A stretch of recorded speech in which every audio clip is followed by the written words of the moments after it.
Namaste, Assalamu alaikum, Shalom, Ni hao, Buenos dias, Hesiche, Aquaba, Welcome, what up, though? This is the recorded recitation of weekly holy scriptures. It is portion numero 10, that is Miketz. That includes within the Torah, Miketz, which is Bereshit 41:1 a 44:16. Within the Bhagavad Gita, it is the Vibhuti Yogehe, numero 10. And within the Digha Nikaya, it is the Jaliya Sutta, numero 7. Within the Gospels, it is Matthew chapters 19 a 20. And within the Quran, it is Surah Yunus, which is numero 10. And within the Tao Te Ching, it is chapters 55 a 60.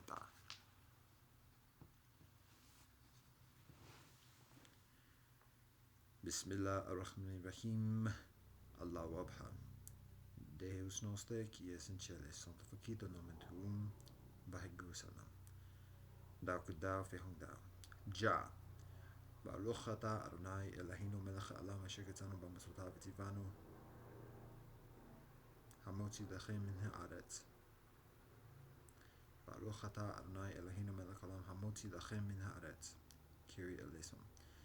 Sivumasu sabjikatahim. Sabe sata bavantu sukitata. Fagabiyam. Ubuntu. Shabonam. Vekako. Akwaba. Upendana amani. Umjekam. Shishe. Kamosunida. Domo arigato. Piluma yelo woken tokam. Tok odoko shengu. God, we thank you for all that you bless us. Go remit the God. Adjamiyata fanami. Aho. Om shanti shanti shanti. Amen.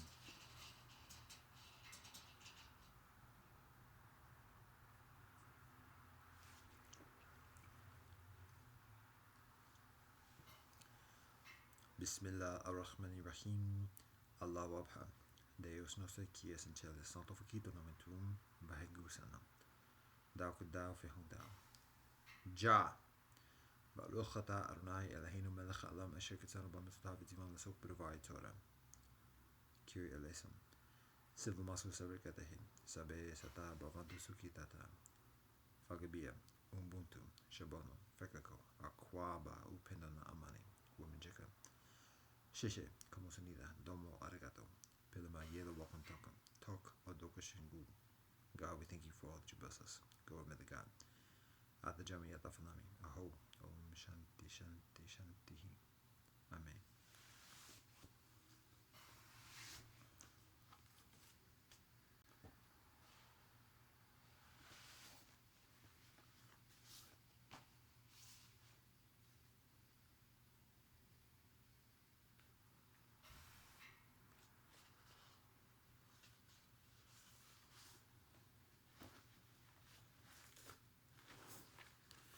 Torah, Miketz, Bereshit 41:1 a 44:16.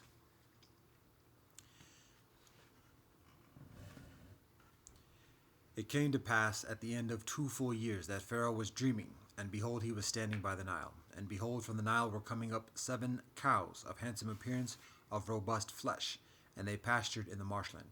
And behold, 7 other cows were coming up after them from the Nile, of ugly appearance, and lean of flesh, and they stood beside the cows which were on the Nile bank. And the cows of ugly appearance and lean of flesh devoured the 7 cows that were of handsome appearance and healthy. Then Pharaoh awoke. And he fell asleep again and dreamed, and he fell asleep and dreamed again. And behold, 7 ears of grain were growing on one stalk, healthy and beneficial. And behold, 7 ears of grain, thin and beaten by the east wind, were growing up after them. And the thin ears of grain swallowed up the 7 healthy and full ears of grain. Then Pharaoh woke, and behold, a dream. Now it came to pass in the matin that his spirit was troubled, so he sent and called all the necromancers of Egypt and all its sages. And Pharaoh related to them his dream, but no one interpreted them for Pharaoh. Now the chief cupbearer spoke with Pharaoh, saying, I call to mind my faults today. Pharaoh was angry with his servants, and he put me in prison in the house of the chief slaughterer, me and the chief baker. And we dreamed a dream on the same night, I and he, each one according to the interpretation of his dream we dreamed. And there with us was a Hebrew lad, a slave of the chief slaughterer, and we told him, and he interpreted our dreams for us. For each of us he interpreted according to his dream. And it came to pass that just as he had interpreted, so it was. Me he restored to my position, and him he hanged. Pharaoh sent and called Joseph, and they rushed to him from the dungeon, and he shaved and changed his clothes, and he then came to Pharaoh. And Pharaoh said to Joseph, I have dreamed a dream, and there is no interpreter for it, but I have heard it said of you that you understand a dream to interpret it. And Joseph replied to Pharaoh, saying, Not I. God will give an answer. That will bring peace to Pharaoh. And Pharaoh said to Joseph, In my dream, behold, I was standing on the bank of the Nile, and behold, 7 cows of robust flesh and handsome form were ascending from the Nile, and they pastured in the marshland. And behold, 7 other cows were ascending after them, emaciated and of very ugly form, and with meager flesh. I have not seen such ugly ones throughout the entire land of Egypt. And the meager and ugly cows devoured the first 7 healthy cows, and they went inside them. But it was not known that they had gone inside of them, for their appearance was as ugly as in the beginning. Then I awoke. Then I saw in my dream, and behold, 7 ears of grain were growing on one stalk, full and beneficial. And behold, 7 ears of grain, hardened, thin, and beaten by the east wind, were growing up after them. And the thin ears of grain swallowed up the 7 beneficial ears of grain. I told the necromancers, but no one tells me its meaning. And Joseph said to Pharaoh, Pharaoh's dream is one. What God is doing, Adonai has told Pharaoh. The 7 beneficial cows are 7 years, and the 7 beneficial ears of grain are 7 years. It is one dream. And the 7 meager and ugly cows coming up after them are 7 years, and the 7 empty ears of grain, beaten by the east wind, will be 7 years of famine. It is this matter that I have spoken to Pharaoh. What God is about to do, Adonai has shown Pharaoh. Behold, 7 years are coming, great plenty throughout all the land of Egypt. And 7 years of famine will arise after them, and all the plenty will be forgotten in the land of Egypt, and the famine will destroy the land. And the plenty will not be known because of that famine to follow, for it will be very severe. And concerning the repetition of the dream to Pharaoh twice, that is because the matter is ready to emanate from God, and God is hastening to execute it. So now let Pharaoh seek out an understanding and wise man, and appoint him over the land of Egypt. Let Pharaoh do this and appoint officials over the land and prepare the land of Egypt during the 7 years of plenty.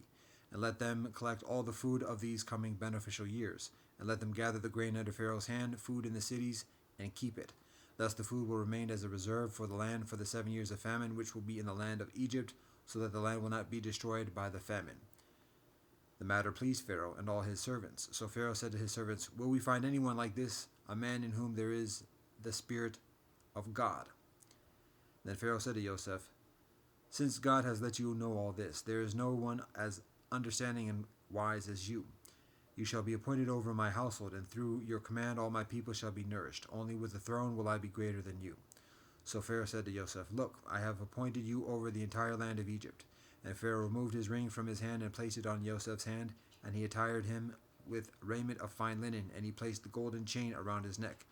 And he had him ride in his chariot of second rank, and they called out before him, This is the king's patron, appointing him over the entire land of Egypt. And Pharaoh said to Joseph, I am Pharaoh, and besides you no one may lift his hand or his foot in the entire land of Egypt. And Pharaoh named Joseph Zaphanat Paneach, and he gave him Asenat, the daughter of Potipharah, the governor of On, for a wife. And Joseph went forth over the land of Egypt. And Joseph was 30 years old when he stood before Pharaoh the king of Egypt. And Joseph went out from before Pharaoh, and passed through the entire land of Egypt. And in the 7 years of plenty, the inhabitants of the land gathered food by handfuls. And he collected all the food of the 7 years that was in the land of Egypt. And he placed food in the cities, the food of the fields surrounding the city he put within it. And Joseph gathered grain like the sand of the sea in great abundance, until one stopped counting, because there was no number. And to Joseph were born 2 sons before the year of the famine set in, whom Asenat, the daughter of Potipharah, the governor of On, bore to him. And Joseph named the firstborn Manasseh, for God has caused me to forget all my toil and all my father's house. And the second one he named Ephraim, for God has made me fruitful in the land of my affliction. And the 7 years of plenty that were in the land of Egypt were finished, and the 7 years of famine began, as Joseph had said, and there was famine in all the lands, but throughout the land of Egypt there was bread. When the entire land of Egypt hungered, the people cried out to Pharaoh for bread, but Pharaoh said to all the Egyptians, Go to Joseph, what he tells you do. Now the famine spread over all the face of the land, and Joseph opened all the storehouses in which there was grain, and he sold it to the Egyptians, and the famine intensified in the land of Egypt. And all the inhabitants of the land came to Egypt to Joseph to purchase, for the famine had intensified in the entire land. Yaakov saw that there was grain being sold in Egypt. So Yaakov said to his sons, "Why do you appear satiated?" And he said, "Behold, I have heard that there is grain being sold in Egypt. Go down there and buy us some from there, so that we will live and not die." So Joseph's 10 brothers went down to buy grain from Egypt. But Joseph's brother Benjamin, Yaakov did not send with his brothers, because he said, "Lest misfortune befall him." So the sons of Israel came to purchase amongst those who came, for the famine was in the land of Canaan. Now Joseph was the ruler over the land. It was he who sold grain to the entire populace of the land. And Joseph's brothers came and prostrated themselves to him with their faces to the ground. Now Joseph saw his brothers, and he recognized them, but he made himself a stranger to them, and he spoke to them harshly. And he said to them, "Where do you come from?" And they said, "From the land of Canaan, to purchase food." Now Joseph recognized his brothers, but they did not recognize him. And Joseph remembered the dreams that he had dreamed about them, and he said to them, "You are spies. You have come to see the nakedness of the land." And they said to him, "No, my master, your servants have come to buy food. We are all sons of one man. We are honest. Your servants were never spies." But he said to them, "No, but you have come to see the nakedness of the land." And they said, "We, your servants, are 12 brothers, the sons of one man in the land of Canaan. And behold, the youngest is with our father today, and one is gone." And Joseph said to them, "This is just what I have spoken to you, saying, You are spies. With this you shall be tested. By Pharaoh's life you shall not leave this place unless your youngest brother comes here. Send one of you and let him fetch your brother, and you will be in prison, so that your words will be tested whether truth is with you. And if not, as Pharaoh lives, you are spies." And he put them in prison for 3 days. On the 3rd day Joseph said to them, "Do this and live. I fear God. If you are honest, your one brother will be confined in your prison, and you go bring the grain for the hunger of your households, and bring your youngest brother to me, so that your words may be verified, and you will not die." And they did so. And they said to one another, "Indeed, we are guilty for our brother, that we witnessed the distress of his soul when he begged us, and we did not listen. That is why this trouble has come upon us."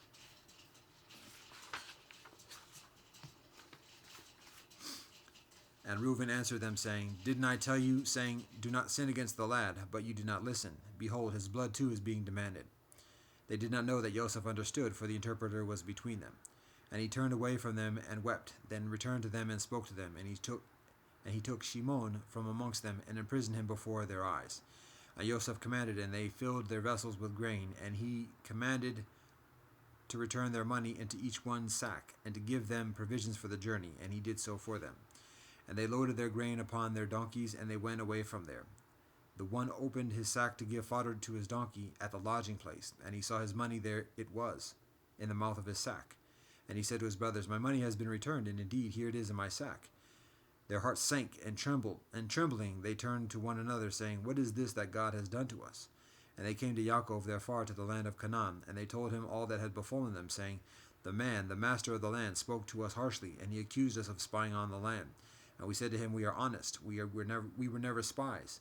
We are 12 brothers, the sons of our father. One is gone, and today the youngest is with our father in the land of Canaan." And the man, the master of the land, said to us, "With this I will know that you are honest. Leave one of your brothers with me, and what is needed for the hunger of your households take and go.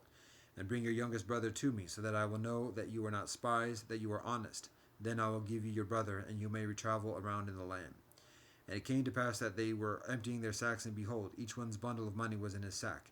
They saw the bundles of their money, they and their father, and they became frightened. And their father Yaakov said to them, "You have bereaved me. Joseph is gone, and Shimon is gone, and you want to take Benjamin. All these troubles have come upon me."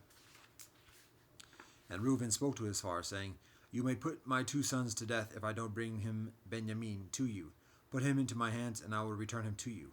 But he, Yaakov, said, "My son shall not go down with you, because his brother is dead, and he alone is left. And if misfortune befalls him on the way you are going, you will bring down my gray head in sorrow to the grave."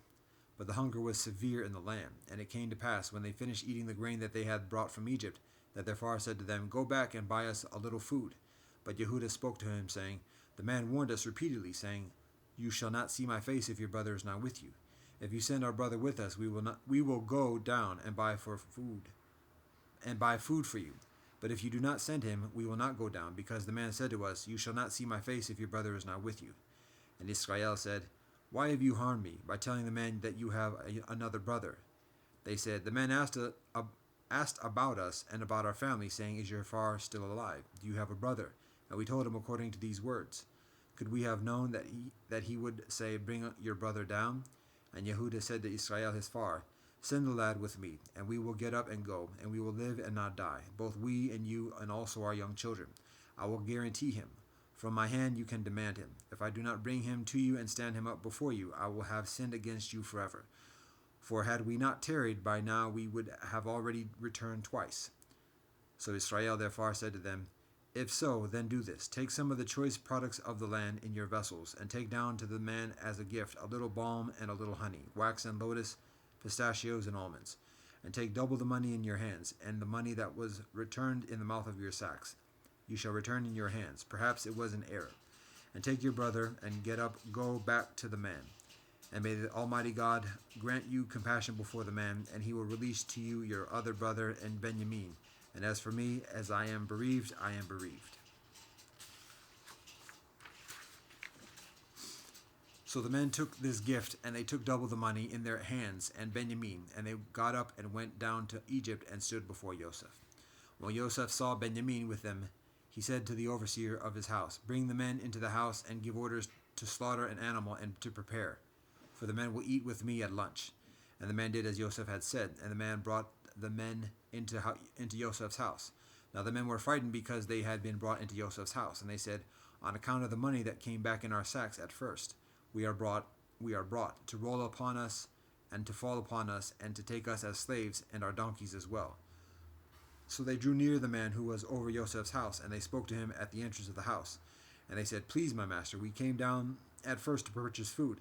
And it came to pass when we came to the lodging place that we opened our sacks, and behold, each man's money was in the mouth of his sack, and we returned it in our hands. And we brought down other money in our hands to purchase food. We do not know who put our money into our sacks. And he said, Peace to you, fear not. Your God and the God of your father gave you a treasure in your sacks. Your money came to me. And he brought Shimon out to them.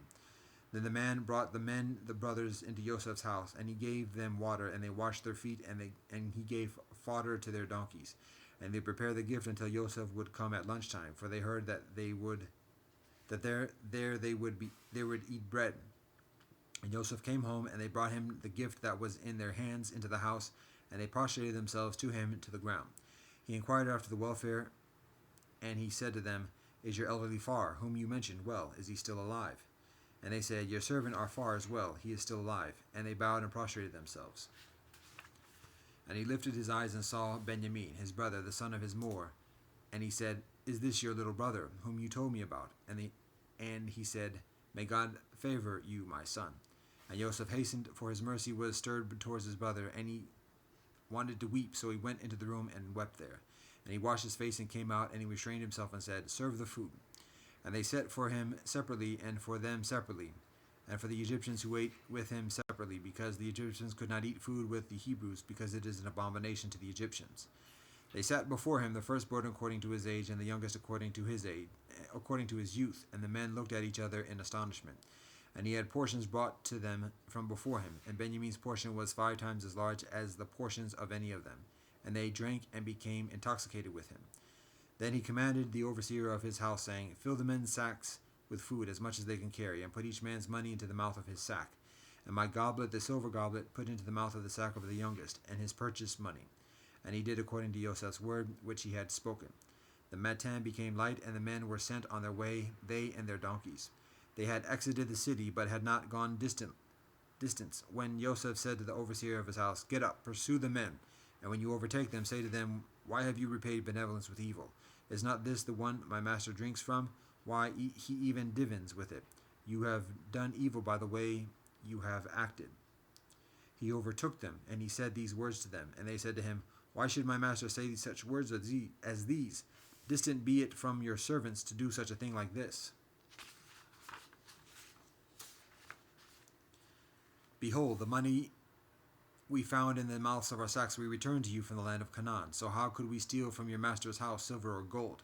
Whichever one of your servants with whom it is found shall die, and also we will be slaves to my master. And he said, Now indeed, so it is as you have spoken, but the one with whom it is found shall be my slave, and you shall be cleared. So they hastened, and each one lowered his sack to the ground, and each one opened his sack. He started with the eldest and finished with the youngest, and a goblet was found in Benjamin's sack. So they rent their garments, and each one loaded his donkey, and they returned to the city. And Yehuda and his brothers came to Joseph's house, he was still there, and they fell before him upon the ground. And Joseph said to them, "What is this deed that you have committed? Don't you know that a person like me practices divination?" And Yehuda said, "What shall we say? What shall we say to my master? What shall we speak, and how shall we exonerate ourselves? God has found your servants' iniquity. Behold, we are our master's servants, both we and the one in whose possession the goblet has been found." But he said, "Distant be it from me to do this. The man in whose possession the goblet was found, he shall be my slave. But as for you, go up in peace to your far."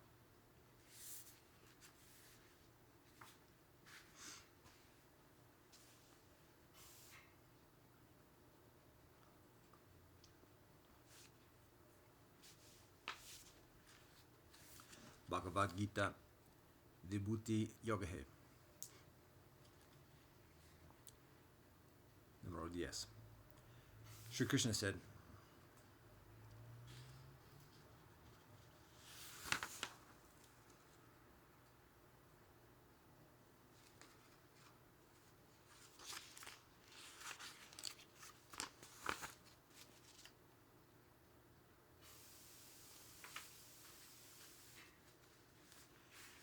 Sri Krishna said, "Once further, O mighty Arjuna, listen to my supreme word, which I, from a desire for your welfare, will impart to you to your great delight. Neither the hosts of angels nor the great sages know my origin, for in all respects I am the source of the angels and the sages. He who knows that I am unborn and without a beginning, and also that I am the supreme Lord of the worlds, he, undiluted amongst living beings, is freed from all sins. Intelligence, knowledge, non-delusion, forbearance, truth, self-control and calmness, pleasure and pain, birth and death, fear and fearlessness, non-injury, equanimity, contentment, austerity, charity, fame, and obloquy. These different attributes of beings arise from me alone. The 7 great sages and the 4 Manus of ancient times, endowed with my power, were born of my mind, and from them have sprung all the creatures in the world. He who knows in truth this glory and power of mine acquires unshakable devotion. Of this there is no doubt. I am the origin of all. From me all things evolve. The wise know this and worship me with all their heart, with their thought fixed on me, with their life absorbed in me, enlightening one another about me and always conversing about me. They derive satisfaction and delight. On those who are ever devoted to me and worship me with love, I bestow the yoga of understanding by which they come to me. Solely out of compassion for them, I, dwelling in their hearts, dispel with the shining lamp of wisdom the darkness born of ignorance."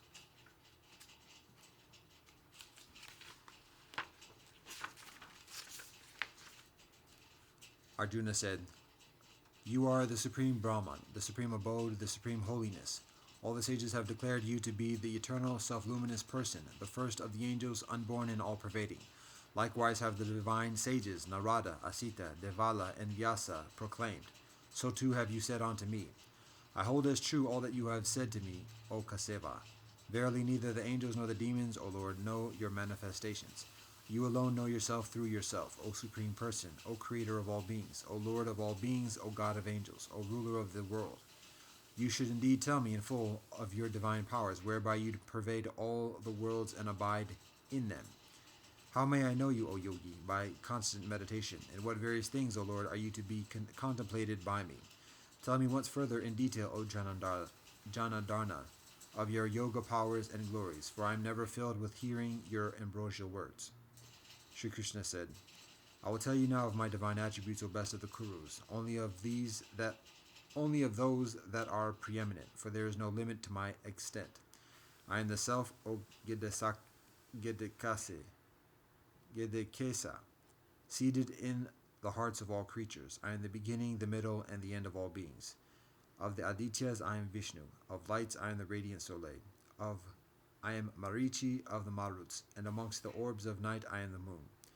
Of the Vedas I am the Saman, of the angels I am Indra, of the senses I am the mind, and in living beings I am intelligence. Of the Ruras I am Seva, of the Yakshas I am Rakashas.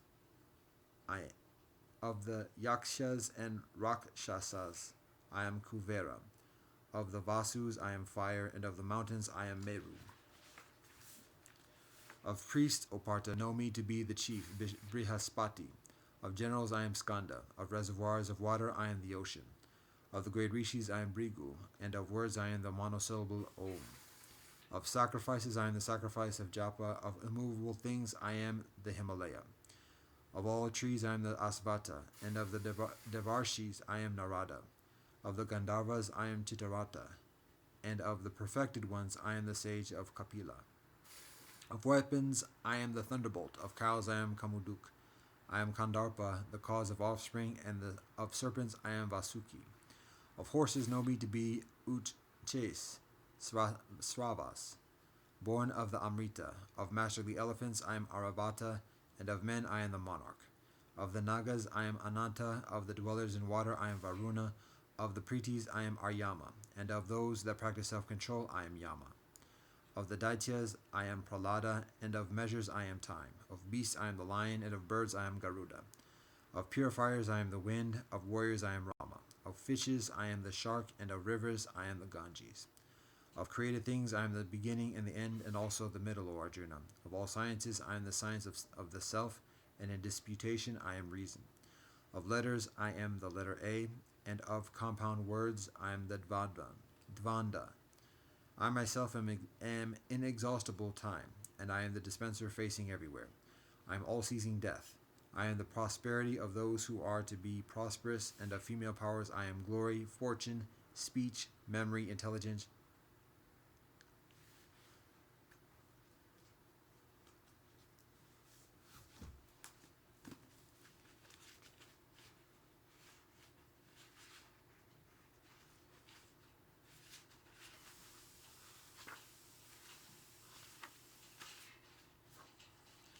I am all-seizing death. I am the prosperity of those who are to be prosperous, and of female powers I am glory, fortune, speech, memory, intelligence, constancy, and forbearance.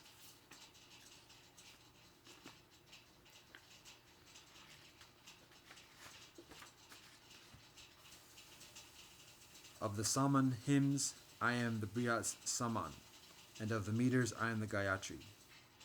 Of months I am Margashirsha, and of seasons I am the flowery spring. I am the gambling of cheats. I am the vigor of the strong. I am victory. I am effort. I am the quality of sattva in the benevolent. Of the Yadavas I am Vasudeva, and of the Pandavas I am Arjuna. Of the sages I am Vyasa, and of seers I am Usanas, the seer. I am the rod of those that chastise, and the statesmanship of those that conquer. Of secret things I am silence, and of the wise I am the wisdom. And that which is the seed of all beings, that am I, O Arjuna. There is no being, whether moving or unmoving, that exists without me. There is no end of my divine manifestations, O dreaded Arjuna. But this is but a partial statement by me of the multiplicity of my attributes. Whatever glorious or beautiful or mighty being exists anywhere, know that it has sprung from but a spark of my splendor. But what need is there of your acquiring this detailed knowledge, O Arjuna? With a single fragment of myself, I stand supporting the whole universe.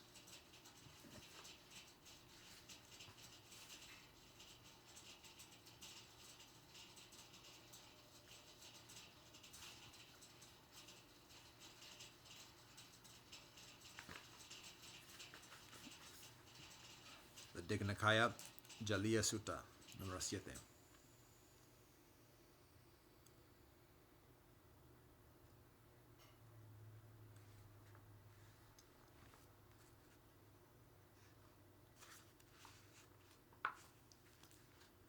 Thus have I heard.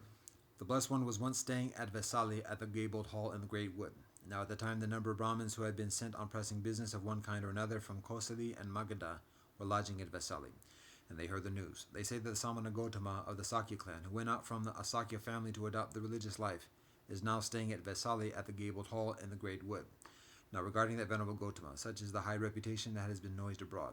The Blessed One is an Arhat, a fully awakened one, abounding in wisdom and benevolence, happy, who knows all worlds, unsurpassed as a guide to living beings willing to be led, a teacher for angels and men, a Blessed One, a Buddha. He by himself thoroughly knows and sees that we're face to face this universe, including the worlds above, the angels, the Brahmas, of the angels, the Brahmas, and the Maras, and the world below with its recluses and Brahmins, its peoples, its princes and peoples. And having known it, he makes his knowledge known to others. The truth, lovely in its origin, lovely in its progress, lovely in its consummation, doth he proclaim, both in the spirit and in the letter. The higher life doth he make known in all its fullness and in all its purity, and beneficial is it to pay visits to arahats like that. So those Brahmins from Kosala and Magadha went out to the great wood and to the gabled hall. Now at that time the Venerable Nagita was acting as the personal attendant on the Blessed One, and they went to him and said, "Where is it, Nagita, that the Venerable Gotama is lodging now? For we wish to see him. It is not a fitting time, sirs, to call upon the Blessed One. He has retired into solitude."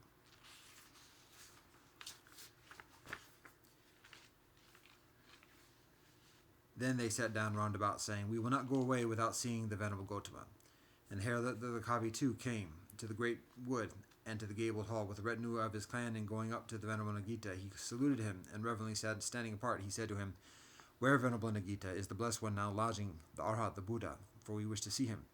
And on receiving a similar reply, he too sat down apart, saying, "I will not go till I have seen the August One, the Arhat, the Buddha."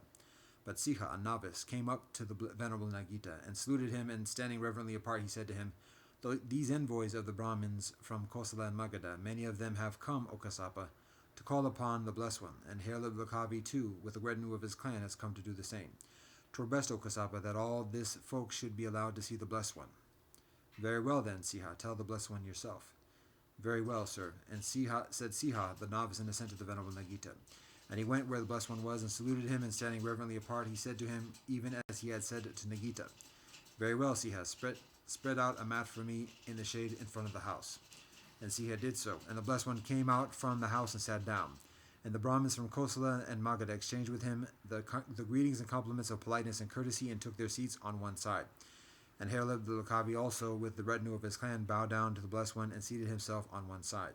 And when he was thus seated, he addressed the Blessed One and said, "Some few days ago, sir, Sunakata of the Lokavis came to me and said, 'It is only 3 years, Mahali, since I first came under the Blessed One, and I can see heavenly forms pleasant to behold, fitted to satisfy all one's desires, exciting longing in one's heart, but I cannot hear heavenly sounds like that.' Now, sir, are there such heavenly sounds which he could not hear, or have they no existence? They are actual, those heavenly sounds, pleasant, fitted to satisfy one's desires, exciting longing in one's heart, which he could not hear. They are not things of naught. But what then is the proximate and what the ultimate cause, why he could not hear them, they being thus actual and not things of naught?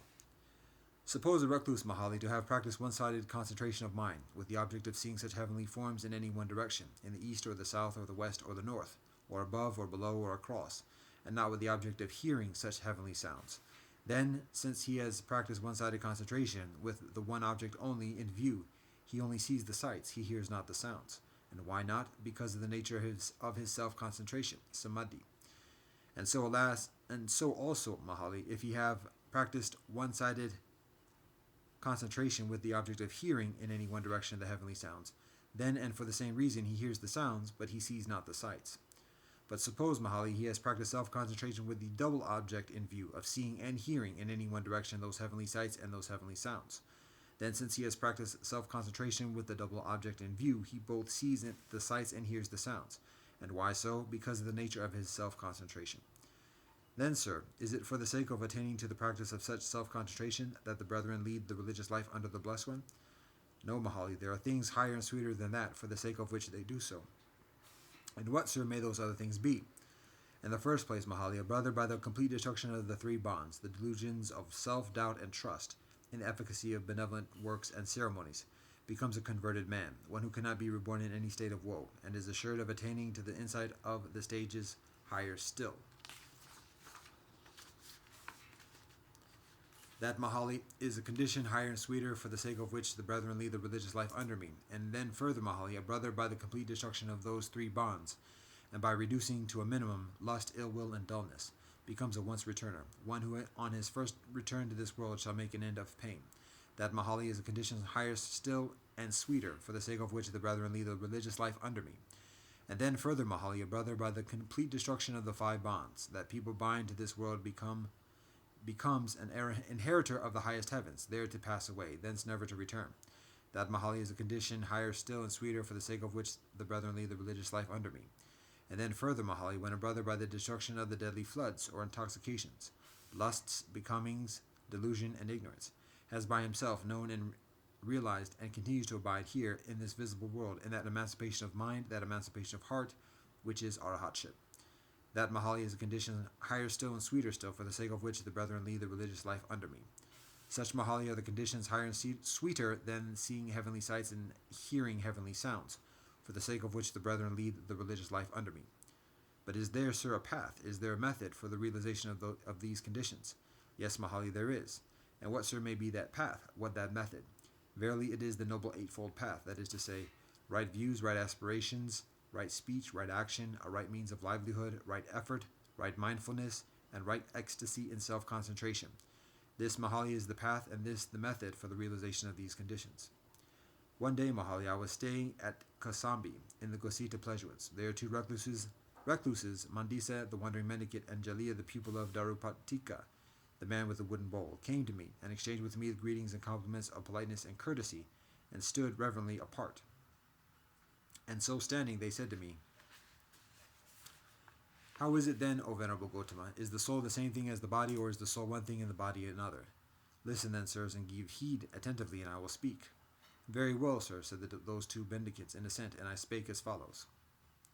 "Herein, sirs, a Tathagata arises in the world, a worthy one, perfectly enlightened, endowed with clear knowledge and conduct, accomplished, a knower of the world, unsurpassed trainer of men to be tamed, teacher of angels and men, enlightened and exalted. Having realized by his own direct knowledge this world with its angels, its Maras and its Brahmas, this generation with its recluses and Brahmins, its rulers and people, he makes it known to others. He teaches the Dhamma that is benevolent in the beginning, benevolent in the middle, and benevolent in the end, possessing meaning and phrasing. He reveals the holy life that is fully complete and purified. A householder or a householder's son or one born into some other family hears the Dhamma. Having heard the Dhamma, he gains faith in the Tathagata. Endowed with such faith, he reflects. The household life is crowded, a path of dust. Going forth is like the open air. It is not easy for one dwelling at home to lead the perfectly complete, perfectly purified holy life, bright as a polished conch. Let me then shave off my hair and beard, put on saffron robes, and go forth from home to homelessness. After some time he abandons his accumulation of wealth, be it large or small. He abandons his circle of relatives, be it large or small. He shaves off his hair and beard, puts on saffron robes, and goes forth from home to homelessness. When he has thus gone forth, he lives restrained by the restraint of the Patimokkha, possessed of proper behavior and resort. Having taken up the rules of training, he trains himself in them, seeing danger in the slightest faults. He comes to be endowed with wholesome bodily and verbal action. His livelihood is purified, and he is possessed of conduct. He guards the door of his sense faculties, is endowed with mindfulness and clear comprehension, and is content. And how, sirs, is the bhikshu possessed of ethical discipline? Herein, sirs, having abandoned the destruction of life, the bhikshu abstains from the destruction of life. He has laid down the rod and weapon and dwells conscientious, full of kindness, sympathetic for the welfare of all living beings. Having abandoned taking what is not given, he abstains from taking what is not given. Accepting and expecting only what is given, he lives in honesty with a pure mind. Having abandoned in celibacy, he leads the holy life of celibacy. He dwells aloof and abstains from the vulgar practice of sexual intercourse. Having abandoned false speech, he abstains from false speech. He speaks only the truth. He lives devoted to truth, trustworthy and reliable. He does not deceive anyone in the world. Having abandoned slander, he abstains from slander. He does not repeat elsewhere what he has heard here in order to divide others from the people here. Nor does he repeat here what he has heard elsewhere in order to divide these from the people there. Thus he is the reconciler of those who are divided and a promoter of friendships. Rejoicing, delighting, and exulting in concord, he speaks only words that are conducive to concord. Having abandoned harsh speech, he abstains from harsh speech. He speaks only such words as are gentle, pleasing to the ear, endearing, going to the heart, polite, amiable, and agreeable to the many folk. Having abandoned idle chatter, he abstains from idle chatter. He speaks at the right time, speaks what is factual and beneficial, speaks on the Dharma and the discipline. His words are worth treasuring. They are timely, backed by reasons, measured, and connected with the benevolent. He abstains from damaging seed and plant life. He eats only in one part of the day, refraining from food at night and from eating at improper times. He abstains from dancing, singing, instrumental music, and from witnessing unsuitable shows. He abstains from wearing garlands, embellishing himself with scents, and beautifying himself with unguents. He abstains from high and luxurious beds and seats. He abstains from accepting gold and silver. He abstains from accepting uncooked grain, raw meat, women and girls, male and female slaves, goats and sheep, fowl and swine, elephants, cattle, horses, and mares. He abstains from accepting fields and lands. He abstains from running messages and errands. He abstains from buying and selling. He abstains from dealing with false weights and false measures and false He abstains from dealing with false weights, false metals, and false measures. He abstains from the crooked ways of bribery, deception, and fraud. He abstains from mutilating, executing, imprisoning, robbery, plunder, and violence. This too pertains to his ethical discipline. Whereas some recluses and Brahmins, whilst living on food offered by the faithful, continue to cause damage to seed and plant life, to plants propagated from roots, stems, joints, buds, and seeds. He abstains from damaging seed and plant life. Whereas some recluses and Brahmins, whilst living on food offered by the faithful, enjoy the utilization of stored up treasures, such as stored up food, drinks, garments, vehicles, bedding, scents, and comestibles. He abstains from the utilization of stored up treasures. Whereas some recluses and Brahmins, whilst living on food offered by the faithful, attend unsuitable shows, such as shows featuring dancing, singing, or instrumental music, theatrical performances, narrations of legends, music played by hand clapping, cymbals, and drums, picture houses, acrobatic performances, combats of elephants, horses, buffaloes, bulls, goats, rams, cocks, and quails, stick fights, boxing, and wrestling, sham fights, roll calls, battle arrays, and regimental reviews.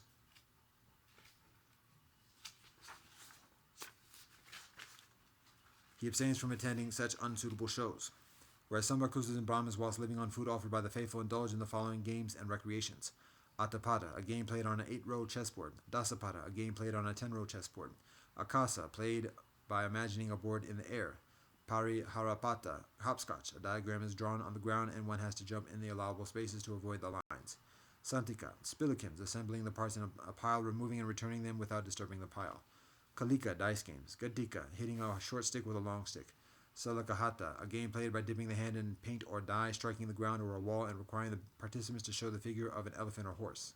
Additionally, Aka, ball games; Bangarchira, blowing through toy pipes made of leaves; Bankaka, plowing with miniature plows; Moka Chika, turning somersaults; Chingulika, playing with paper windmills; Patalaka, playing with toy measures; Rataka, playing with toy chariots; Danuka, playing with toy bows; Akarika, guessing at letters written in the air or on one's back; Manasika, guessing others' thoughts; Yatavaja, games involving mimicry of deformities.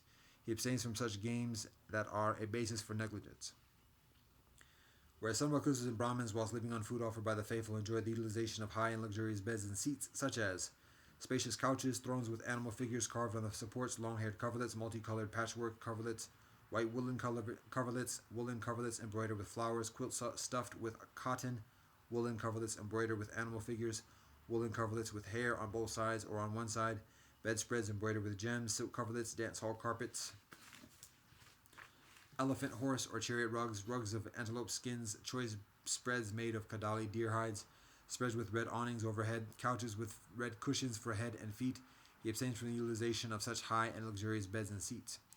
Whereas some recluses and Brahmins, whilst living on food offered by the faithful, enjoy the utilization of such devices for embellishing and beautifying themselves, as the following: rubbing scented powders into the body, massaging with oils, bathing in perfumed water, kneading the limbs, mirrors, ointments, garlands, scents, unguents, face powders, makeup, bracelets, headbands, decorated walking sticks, ornamented medicine tubes, rapiers, soleil shades, embroidered sandals, turbans, diadems, yak-tail whisks, and long fringed white robes. He abstains from the utilization of such devices for embellishment and beautification.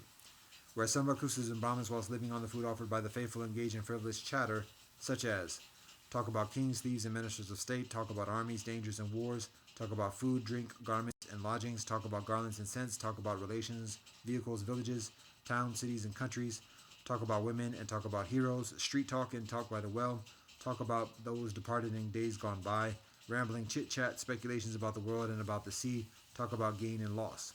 He abstains from such frivolous chatter. Whereas some recluses and Brahmins, whilst living on the food offered by the faithful, engage in wrangling argumentation, saying to one another,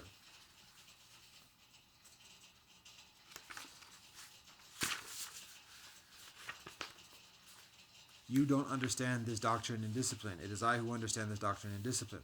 How can you understand this doctrine and discipline? You're practicing the wrong way, I'm practicing the right. I'm being consistent, you're inconsistent. What should have been said first, you said last. What should have been said last, you said first. What you took so long to think out has been confuted. Your doctrine has been refuted, you're defeated.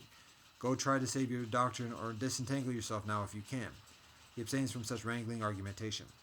Whereas some recluses and Brahmins, whilst living on the food offered by the faithful, engage in running messages and errands for kings, ministers of state, kachiyas, Brahmins, householders, or youths, who command them, "Go here, go there, take this, bring that from there." He abstains from running such messages and errands. Whereas some recluses and Brahmins, whilst living on the food offered by the faithful, engage in scheming, talking, hinting, belittling others, and pursuing gain with gain. He abstains from such kinds of scheming and talking.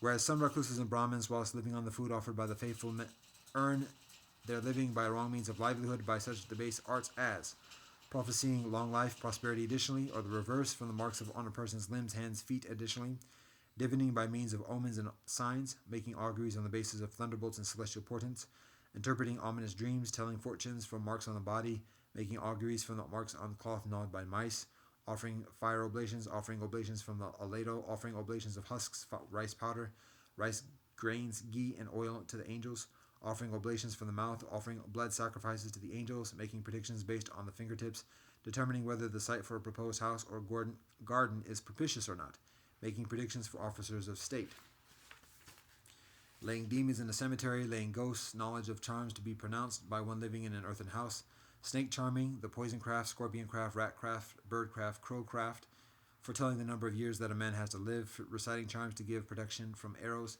reciting charms to understand the language of animals. He abstains from such wrong means of livelihood, from such debased arts.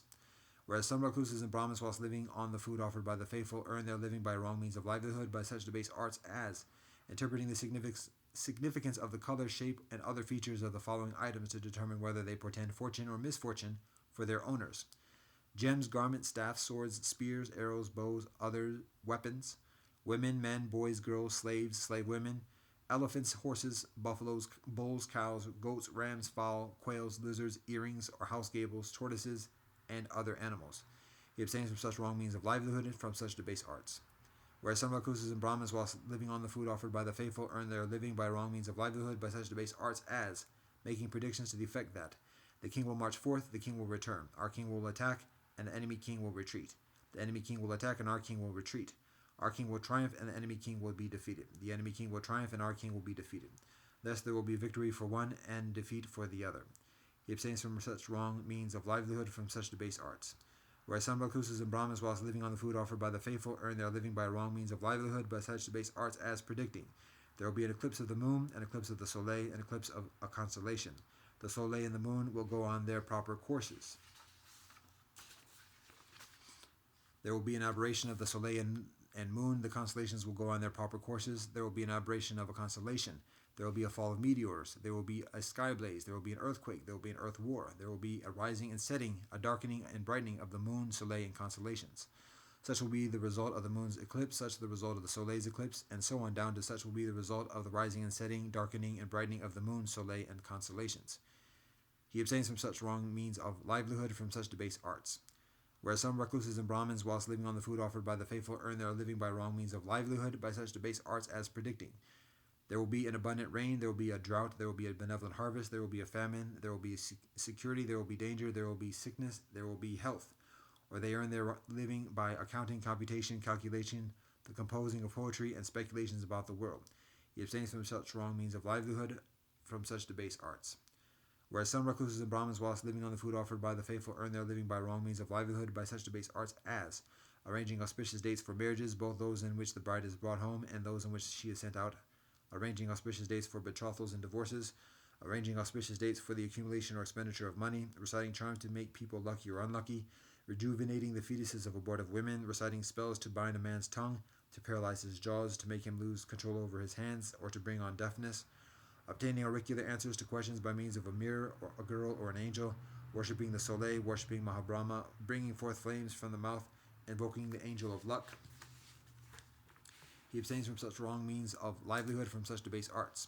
Whereas some recluses and Brahmins, whilst living on the food offered by the faithful, earn their living by wrong means of livelihood by such debased arts as promising gifts to deities in return for favors, fulfilling such promises, demonology, reciting spells after entering an earthen house, inducing virility and impotence, preparing and consecrating sites for a house, giving ceremonial mouthwashes and ceremonial bathing, offering sacrificial fires, administering emetics, purgatives, expectorants, and phlegmagogues, administering medicines through the ear and through the nose, administering ointments and counter ointments, practicing fine surgery on the eyes and ears, practicing general surgery on the body, practicing as a child's doctor. He abstains from such wrong means of livelihood, from such debased arts. Sirs, the bhikshu who is thus possessed of ethical discipline sees no danger anywhere in regard to his restraint by ethical discipline. Just as a head-anointed noble warrior who has defeated his enemy sees no danger anywhere from his enemies, so the bhikshu who is thus possessed of ethical discipline sees no danger anywhere in regard to his restraint by ethical discipline. Endowed with this noble aggregate of ethical discipline, he experiences within himself a blameless happiness. In this way, sirs, the bhikshu is possessed of ethical discipline. And how, sirs, does the bhikshu guard the doors of his sense faculties? Herein, sirs, having seen a form with the eye, the bhikshu does not grasp at the sign or the details, since if he were to dwell without restraint over the faculty of the eye, evil, unwholesome states such as covetousness and grief might assail him. He practices restraint, guards the faculty of the eye, and achieves restraint over the faculty of the eye. Having heard a sound with the ear, the bhikshu does not grasp at the sign or the detail, since if he were to dwell without restraint over the faculty of the ear, evil, unwholesome states such as covetousness and grief might assail him. He practices restraint, guards the faculty of the ear, and achieves restraint over the faculty of the ear. Having smelled an odor with the nose, the bhikshu does not grasp at the sign or the detail, since if he were to dwell without restraint over the faculty of the nose, evil, unwholesome states such as covetousness and grief might assail him. He practices restraint, guards the faculty of the nose, and achieves restraint over the faculty of the nose. Having tasted a flavor with the tongue, the bhikshu does not grasp at the sign or the details, since if he were to dwell without restraint over the faculty of the tongue, evil, unwholesome states such as covetousness and grief might assail him.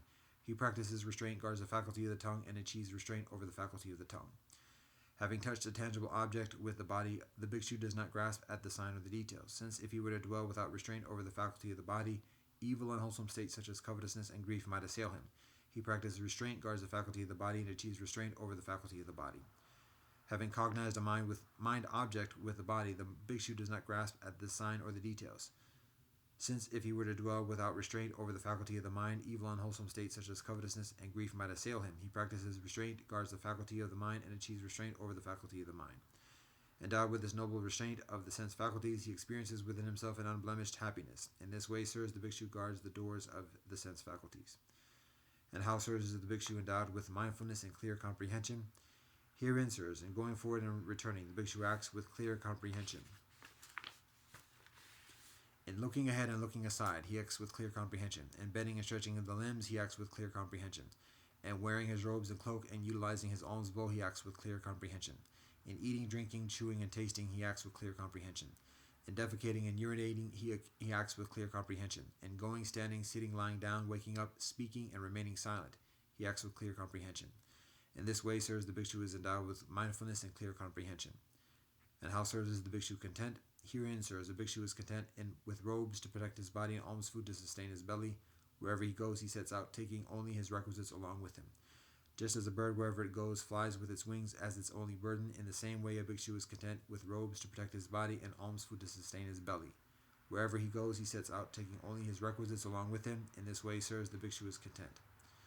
Endowed with this noble aggregate of ethical discipline, this noble restraint over the sense faculties, this noble mindfulness and clear comprehension, and this noble contentment, he resorts to a secluded dwelling, a forest, the foot of a tree, a mountain, a glen, a hillside cave, a cremation ground, a jungle grove, the open air, a heap of straw. After returning from his alms round, following his meals, he sits down, crosses his legs, holds his body erect, and sets up mindfulness before him. Having abandoned covetousness for the world, he dwells with a mind free from covetousness. He purifies his mind from covetousness. Having abandoned ill will and hatred, he dwells with a benevolent mind, sympathetic for the welfare of all living beings. He purifies his mind from ill will and hatred. Having abandoned dullness and drowsiness, he dwells perceiving light, mindful, and clearly comprehending. He purifies his mind from dullness and drowsiness. Having abandoned restlessness and worry, he dwells at ease within himself with a peaceful mind. He purifies his mind from restlessness and worry. Having abandoned doubt, he dwells as one who has passed beyond doubt. Unperplexed about wholesome states, he purifies his mind from doubt. Sirs, suppose a man were to take a loan and apply it to his business, and his business were to succeed, so that he could pay back his old debts and would have enough money left over to maintain a wife. He would reflect on this, and as a result he would become glad and experience joy. Again, sirs, suppose a man were to become sick, afflicted, gravely ill, so that he could not enjoy his food, and his strength would decline. After some time he would recover from that illness and would enjoy his food and regain his bodily strength. He would reflect on this, and as a result he would become glad and experience joy. Again, sirs, suppose a man were locked up in a prison. After some time he would be released from prison, safe and secure, with no loss of his possessions. He would reflect on this, and as a result he would become glad and experience joy. Again, sirs, suppose a man were a slave, without independence, subservient to others, unable to go where he wants, After some time, he would be released from slavery and gain his independence. He would no longer be subservient to others, but a free man able to go where he wants. He would reflect on this, and as a result, he would become glad and experience joy. Again, sir, suppose a man with wealth and possessions were traveling along a desert road where food was scarce and dangers were many. After some time, he would cross over the desert and arrive safely at a village which is safe and free from danger. He would reflect on this, and as a result, he would become glad and experience joy. In the same way, sirs, when a bhikshu sees that these 5 hindrances are unabandoned within himself, he regards that as a debt, as a sickness, as confinement in prison, as slavery, as a desert road. But when he sees that these 5 hindrances have been abandoned within himself, he regards that as freedom from debt, as benevolent health, as release from prison, as freedom from slavery, as a place of safety. When he sees that these 5 hindrances have been abandoned within himself, gladness arises. When he is gladdened, rapture arises. When his mind is filled with rapture, his body becomes tranquil. Tranquil in body, he experiences happiness. Being happy, his mind becomes concentrated. Quite secluded from sense pleasures, secluded from unwholesome states, he enters and dwells in the first jhana, which is accompanied by applied and sustained thought, and filled with the rapture and happiness born of seclusion. Now, sirs, when a bhikshu knows thus and sees thus, would that make him ready to take up the subject, is the soul the same thing as the body, or is the soul one thing and the body another? Yes, it would, sir. But I, sirs, know thus and see thus, and nevertheless I do not say either the one or the other. Further, sirs, with the subsiding of applied and sustained thought, the bhikshu enters and dwells in the second jhana, which is accompanied by internal confidence and unification of mind, is without applied and sustained thought, and is filled with the rapture and happiness born of concentration. Now, sirs, when a bhikshu knows thus and sees thus, would that make him ready to take up the subject? Is the soul the same thing as the body, or is the soul one thing and the body another? Yes, it would, sir. But I, sirs, know thus and see thus, and nevertheless I do not say either the one or the other. Further, sirs, with the fading away of rapture, the bhikshu dwells in equanimity, mindful and clearly comprehending, and experiences happiness with the body. Thus he enters and dwells in the third jhana, of which the noble ones declare he dwells happily with equanimity and mindfulness. Now, sirs, when a bhikshu knows thus and sees thus, would that make him ready to take up the subject? Is the soul the same thing as the body, or is the soul one thing and the body another? Yes, it would, sir.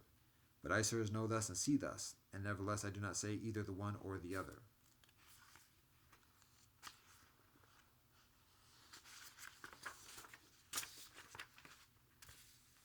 Further, sirs, with the abandoning of pleasure and pain, and with the previous passing away of joy and grief, the bhikshu enters and dwells in the fourth jhana, which is neither pleasant nor painful, and contains mindfulness fully purified by equanimity. Now, sirs, when a bhikshu knows thus and sees thus, would that make him ready to take up the subject? Is the soul the same thing as the body, or is the soul one thing and the body another? Yes, it would, sir. But I, sirs, know thus and see thus, and nevertheless I do not say either the one or the other. When his mind is thus concentrated, pure and bright, unblemished, free from defects, malleable, wieldy, steady, and attained to imperturbability, he directs and inclines it to the knowledge of and vision. He understands thus: this is my body, having material form, composed of the 4 primary elements, originating from far and more, built up out of rice and gruel, impermanent, subject to rubbing and pressing, to dissolution and dispersion. And this is my consciousness, supported by it and bound up with it. Now, sirs, when a bhikshu knows thus and sees thus, would that make him ready to take up the subject? Is the soul the same thing as the body, or is the soul one thing and the body another? Yes, it would, sir. But I, sirs, know thus and see thus, and nevertheless I do not say either the one or the other. When his mind is thus concentrated, pure and bright, unblemished, free from defects, malleable, wieldy, steady, and attained to imperturbability, he directs and inclines it to creating a mind-made body. From this body he creates another body, having material form, mind-made, complete in all its parts, not lacking any faculties. Now, sirs, when a bhikshu knows thus and sees thus, would that make him ready to take up the question: is the soul the same thing as the body, or is the soul one thing and the body another? Yes, it would, sir. But I, sirs, know thus and see thus, and nevertheless I do not say either the one or the other. When his mind is thus concentrated, pure and bright, unblemished, free from defects, malleable, wieldy, steady, and attained to imperturbability, he directs and inclines it to the modes of supernormal power. He exercises the various modes of supernormal power. Having been one, he becomes many, and having been many, he becomes one. He appears and vanishes. He goes unimpeded through walls, ramparts, and mountains as if through space. He dives in and out of the earth as if it were water.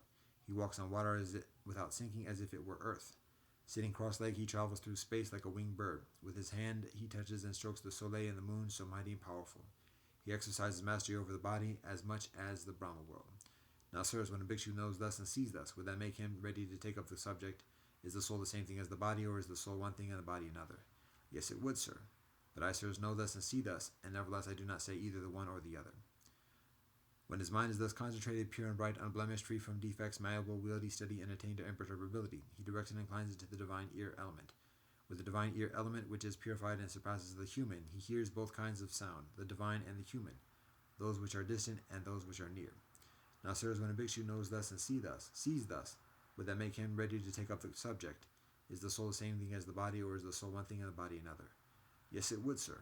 But, sir, I, sirs, know thus and see thus, and nevertheless I do not say either the one or the other. When his mind is thus concentrated, pure and bright, unblemished, free from defects, malleable, wieldy, steady, and attained to imperturbability, he directs and inclines it to the knowledge of encompassing the minds of others. He understands the minds of other beings and persons, having encompassed them with his own mind.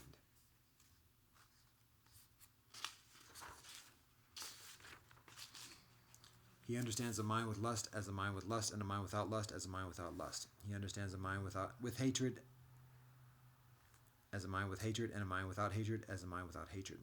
He understands a mind with delusion as a mind with delusion, and a mind without delusion as a mind without delusion.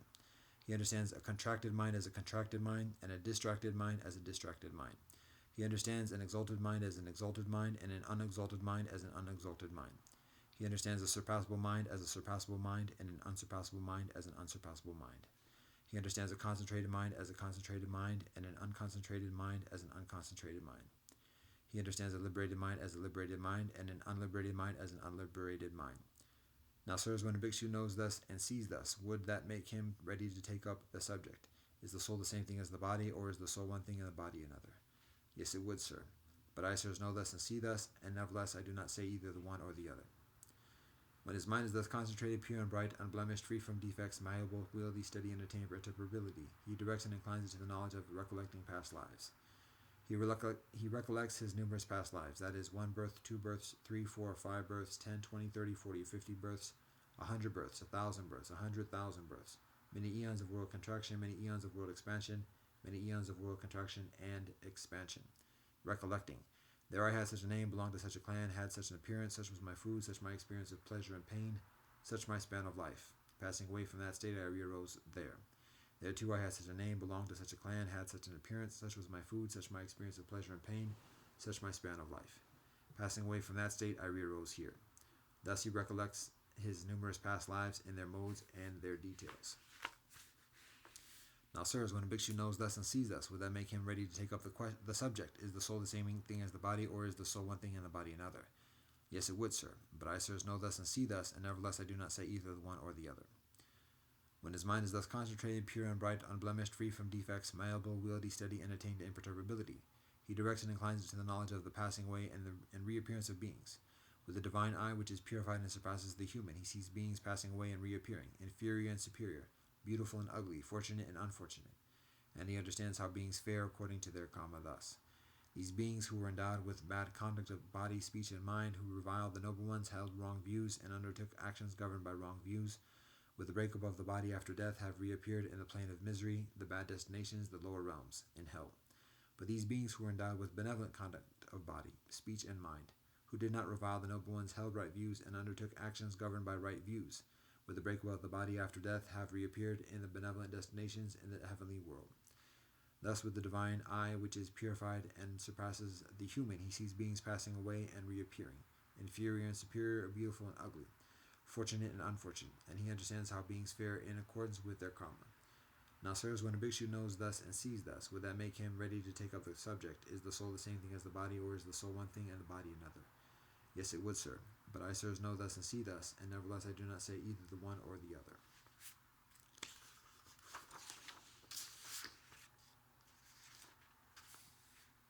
When his mind is thus concentrated, pure and bright, unblemished, free from defects, malleable, wieldy, steady, and attained to imperturbability, he directs and inclines it to the knowledge of the destruction of the cankers. He understands as it truly is, this is suffering. He understands as it truly is, this is the origin of suffering. He understands as it truly is, this is the cessation of suffering. He understands as it truly is, this is the way leading to the cessation of suffering. He understands as it truly is, these are the cankers. He understands as it truly is, this is the origin of the cankers. He understands as it truly is, this is the cessation of the cankers. He understands as it truly is, this is the way leading to the cessation of the cankers. Knowing and seeing thus, his mind is liberated from the canker of sensual desire, from the canker of existence, from the canker of ignorance. When it is liberated and knowledge arises, it is liberated. He understands destroyed his birth, the holy life has been lived, what had to be done has been done, there is nothing further beyond this. Now, sirs, when a bhikshu knows thus and sees thus, would that make him ready to take up the subject? Is the soul the same thing as the body, or is the soul one thing and the body another? Yes, it would, sir. But I, sirs, know thus and see thus, and nevertheless I do not say either the one or the other. Thus spake the blessed one, and Herod the Okabi pleased at heart, exalted the word of the blessed one.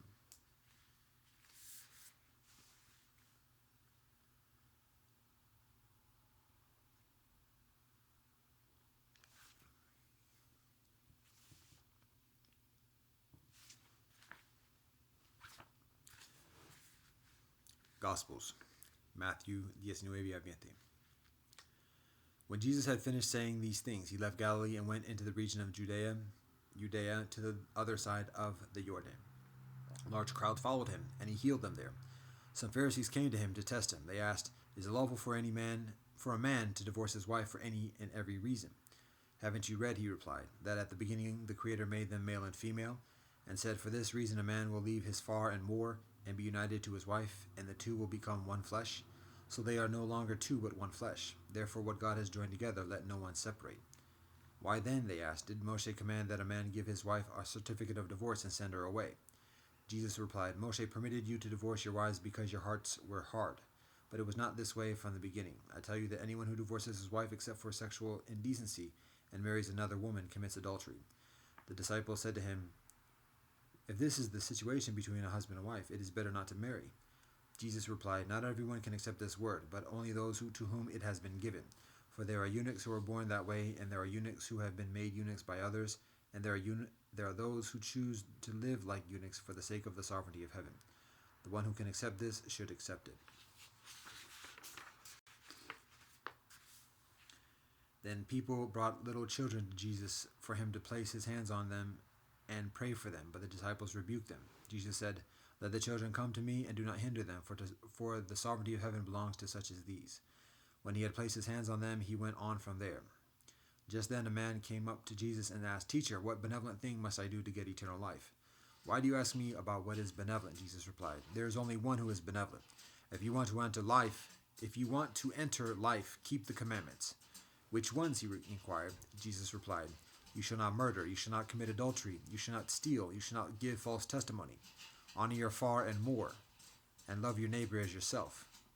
"All these I have kept," the young man said. "What do I still lack?" Jesus answered, "If you want to be perfect, go, sell your possessions and give to the poor, and you will have treasure in heaven. Then come, follow me." When the young man heard this, he went away sad because he had great wealth. Then Jesus said to his disciples, "Truly I tell you, it is hard for someone who is rich to enter the sovereignty of heaven. Again I tell you, it is easier for a camel to go through the eye of a needle than for someone who is rich to enter the sovereignty of God." When the disciples heard this, they were greatly astonished and asked, "Who then can be saved?" Jesus looked at them and said, "With man this is impossible, but with God all things are possible." Peter answered him, "We have left everything to follow you. What then will there be for us?" Jesus said to them, "Truly I tell you, at the renewal of all things, when the Son of Man sits on his glorious throne, you who have followed me will also sit on 12 thrones, judging the 12 tribes of Israel. And everyone who has left houses or brothers or sisters or far or more, or wife or children or fields for my sake will receive 100 times as much and will inherit eternal life. But many who are first will be last, and many who are last will be first."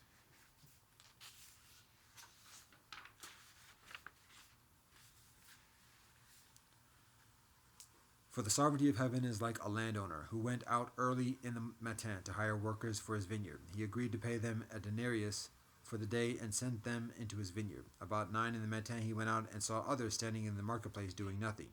He told them, "You also go and work in my vineyard, and I will pay you whatever is right." So they went. He went out again about noon, and about 3 in the afternoon and did the same thing. About 5 in the afternoon he went out and found still others standing around. He asked them, "Why have you been standing here all day long doing nothing?" "Because no one has hired us," they answered. He said to them, "You also go and work in my vineyard." When evening came, the owner of the vineyard said to his foreman, "Call the workers and pay them their wages, beginning with the last ones hired and going on to the first." The workers who were hired about 5 in the afternoon came and each received a denarius. So when those came who were hired first,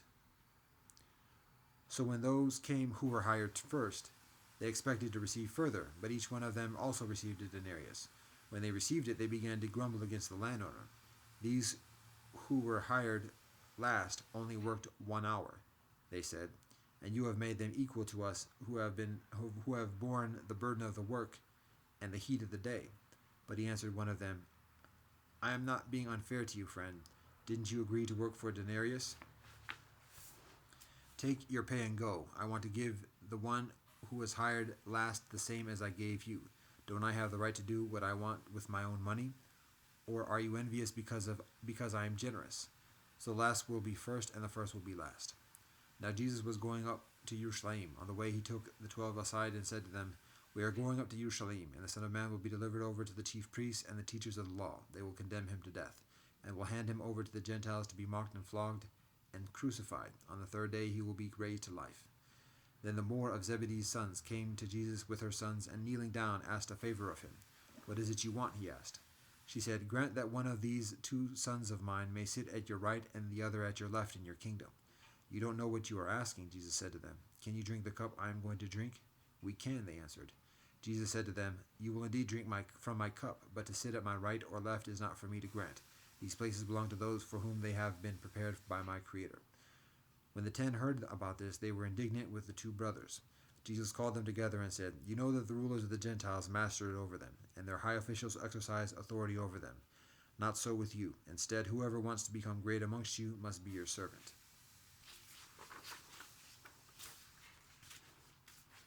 And whoever wants to be first must be your slave. Just as the Son of Man did not come to be served, but to serve, and to give his life as a ransom for many.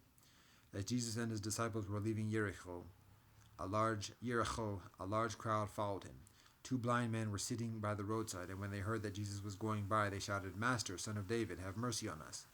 The crowd rebuked them and told them to be quiet, but they shouted all the louder, Master, Son of David, have mercy on us. Jesus stopped and called them. What do you want me to do for you? He asked. Master, they answered, we want our sight. Jesus had compassion on them and touched their eyes. Immediately they received their sight and followed him.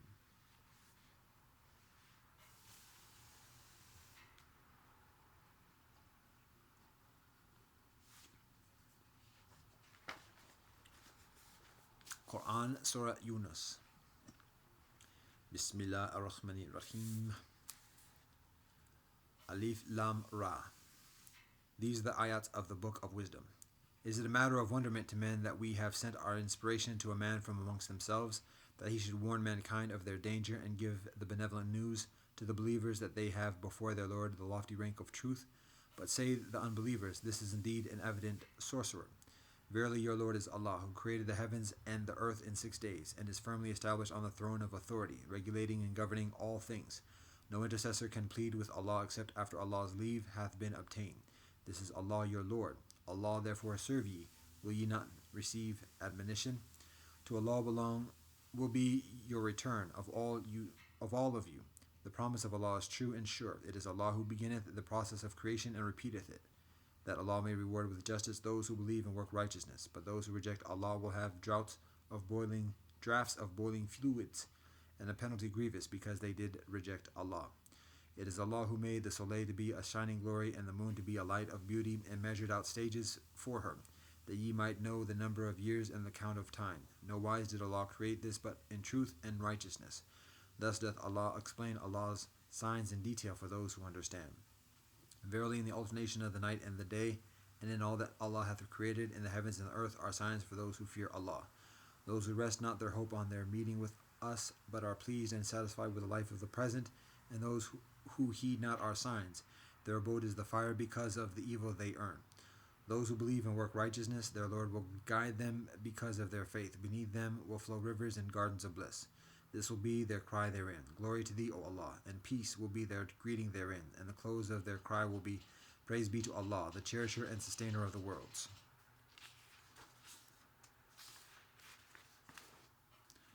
If Allah were to hasten for men the ill they have earned, as they would fain hasten on the benevolent, then would their respite be settled at once. But we leave those who rest not their hope on their meeting with us in their trespasses, wandering in distraction to and fro.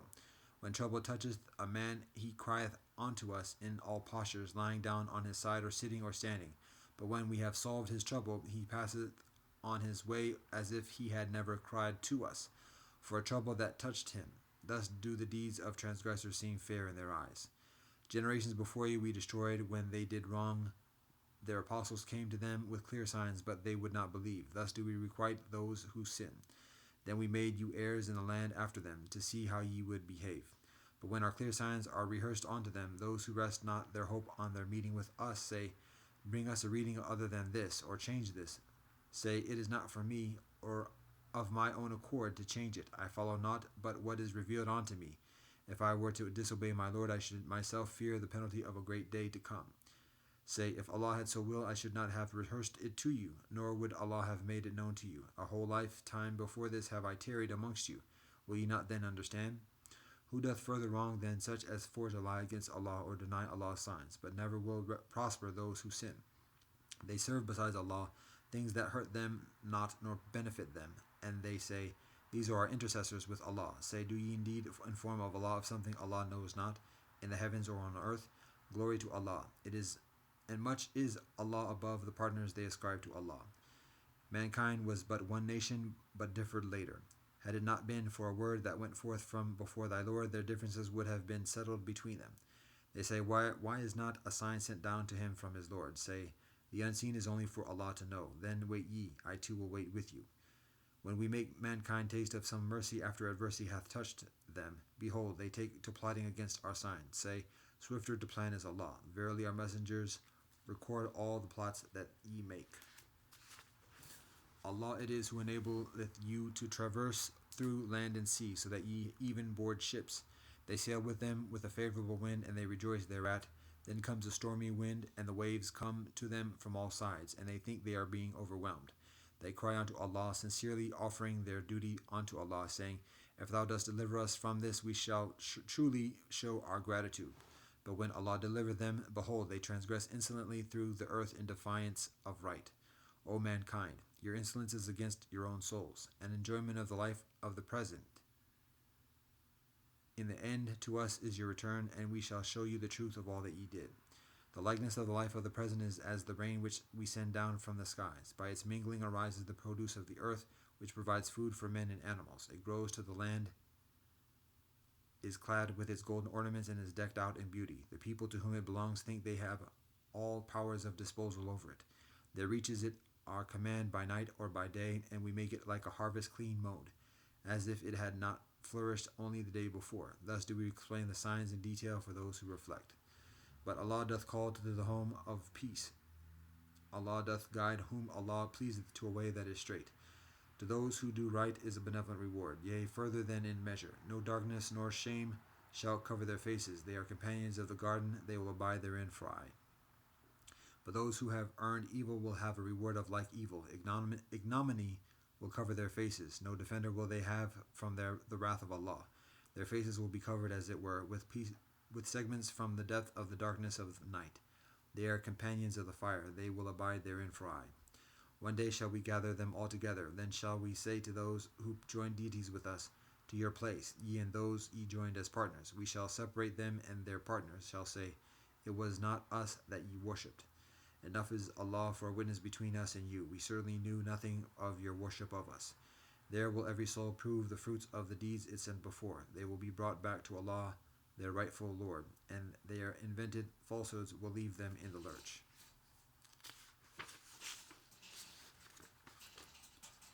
Say, who is it that sustains you in life from the sky and from the earth? Or who is it that has power over hearing and sight? And who is it that brings out the living from the dead and the dead from the living? And who is it that rules and regulates all affairs? They will soon say, Allah. Say, will ye not then show piety to Allah? Such is Allah, your true cherisher and sustainer, apart from truth. What remains but error? How then are ye turned away? Thus is the word of thy Lord proved true against those who rebel. Verily, they will not believe.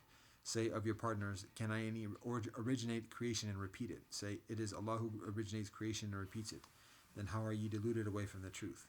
Say of your partners, is there any that give any guidance towards truth? Say, it is Allah who gives guidance towards truth. Is then Allah who gives guidance to truth further worthy to be followed, or he who finds not guidance himself unless he is guided? What then is the matter with you? How judge ye? But most of them follow nothing but fancy. True fancy can be of no avail against truth. Verily, Allah is well aware of all that they do. This Quran is not such as can be produced by other than Allah. On the contrary, it is a confirmation of revelations that went before it, and a fuller explanation of the book, wherein there is no doubt, from the Lord of the worlds. Or do they say he forged it? Say, bring then a surah like onto it, and call to your aid anyone you can besides Allah, if it be ye speak the truth. Nay, they charge with falsehood that whose knowledge they cannot compass, even before the elucidation thereof hath reached them. Thus did those before them make charges of falsehood, but see what was the end of those who did wrong. Of them there are some who believe therein, and some who do not, and thy Lord knoweth best those who are out for mischief. If they charge thee with falsehood, say, my work to me and yours to you. Ye are freed from responsibility for what I do, and I for what ye do. Amongst them are some who pretend to listen to thee, but canst thou make the deaf to hear, even though they are without understanding? And amongst them are some who look at thee, but canst thou guide the blind, even though they will not see? Verily, Allah will not deal unjustly with man in aught. It is man who that wrongs his own soul. One day Allah will gather them together. It will be as if they tarried but an hour of a day. They will recognize each other. Assuredly, those will be lost who deny the meeting with Allah and refused to perceive true guidance. Whether we show thee recognized in thy lifetime some part of what we promised them, or we take thy soul to our mercy before that. In any case, to us is their return. Ultimately, Allah is witness to all that they do. To every people was sent an apostle. When their apostle comes before them, the matter will be judged between them with justice, and they will not be wronged. They say, when will this promise come to pass, if ye speak the truth? Say, I have no power over them. I have no power over any harm or benefit to myself except as Allah willeth. To every people is a term appointed. When their term is reached, not an hour can they cause delay, nor an hour can they advance in anticipation. Say, do you see, if Allah's punishment should come to you by night or by day, what portion of it would the sinners wish to hasten? Would ye then believe in it at last, when it actually cometh to pass? It will then be said, ah, now, and ye wanted aforetime to hasten it on. At length will be said to the wrongdoers, taste ye the enduring punishment. Ye get but the recompense of what ye earn. They seek to be informed by thee. Is that true?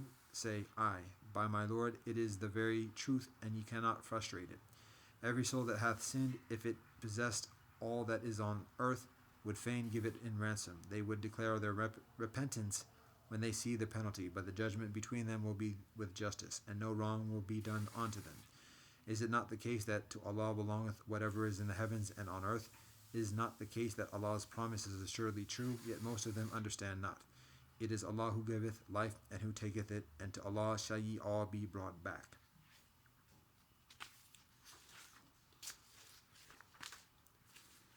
O mankind, there hath come to you a direction from your Lord, and a healing for the diseases in your hearts, and for those who believe a guidance and a mercy. Say, in the bounty of Allah and in Allah's mercy, in that let them rejoice. That is better than the wealth they hoard. Say, see ye what things Allah hath sent down to you for sustenance, yet ye hold forbidden some things thereof, and some things lawful. Say, hath Allah indeed permitted you, or do ye invent things to attribute to Allah? And what think those who invent lies against Allah of the day of judgment? Verily Allah is full of bounty to mankind, but most of them are ungrateful. And whatever business thou mayest be, and whatever portion thou mayest be reciting from the Quran, and whatever deed you mankind may be doing, we are witnesses thereof when ye are deeply engrossed therein. Nor is hidden from thy Lord so much as the weight of an atom on the earth or in heaven, and not the least on, and not the greatest of things, but are recorded in a clear record. Behold, verily on the friends of Allah there is no fear, nor shall they grieve. Those who believe and constantly guard against evil, for them are glad tidings in the life of the present and in the hereafter. No change can there be in the words of Allah. This is indeed the supreme felicity. Let not their speech grieve thee, for all power and honor belong to Allah. It is Allah who heareth and knoweth all things. Behold, verily to Allah belong all creatures, in the heavens and on earth. What do they follow who worship as Allah's partners other than Allah? They follow nothing but fancy, and they do nothing but lie. Allah it is that hath made you the night, and that ye may rest therein, and the day to make things visible to you. Verily in this are signs for those who listen to Allah's message. They say, Allah hath begotten a son. Glory be to Allah. Allah is self-sufficient. Allah's are all things in the heavens and on earth. No warrant have ye for this. Say ye about Allah what ye know not. Say, those who invent a lie against Allah will never prosper. A little enjoyment in this world, and then to us will be their return. Then shall we make them taste the severest penalty for their blasphemies. Relate to them the story of Noah. Behold, he said to his people, O my people, if it be hard on your mind that I should stay with you and commemorate the signs of Allah, yet I put my trust in Allah. Get ye then an agreement about your plan and amongst your partners. So your plan be unto you dark and dubious. Then pass your sentence on me, and give me no respite. But if ye turn back, consider, no reward have I asked of you. My reward is only due from Allah, and I have been commanded to be of those who submit to Allah's will in Islam. They rejected Allah, but we delivered him and those with him in the ark, and we made them inherit the earth, whilst we overwhelmed in the flood those who rejected our signs. Then see what was the end of those who were warned, but heeded not. Then after him we sent many apostles to their peoples. They brought them clear signs, but they would not believe what they had already rejected beforehand. Thus do we seal the hearts of the transgressors. Then after them sent we Moshe and Aaron to Pharaoh and his chiefs with our signs. But they were arrogant, they were a people in sin. When the truth did come to them from us, they said, This is indeed evident sorcery. Said Moshe, Say ye this about the truth when it hath actually reached you? Is sorcery like this? But sorcerers will not prosper. They said, Hast thou come to us to turn us away from the ways we found our fathers following, in order that thou and thy brother may have greatness in the land? But not we shall believe in you. Said Pharaoh, Bring me every sorcerer well versed. When the sorcerers came, Moshe said to them, Throw ye what ye wish to throw. When they had had their throw, Moshe said, What ye have brought is sorcery. Allah will surely make it of no effect, for Allah prospereth not the work of those who make mischief. And Allah by Allah's word doth prove and establish Allah's truth, however much the sinners may hate it. But none believed in Moshe except some children of his people, because of the fear of Pharaoh and his chiefs, lest they should persecute them. And certainly Pharaoh was mighty on the earth, and one who transgressed all bounds. Moshe said, O my people, if ye do truly believe in Allah, then in Allah put your trust, if ye submit your will to Allah's.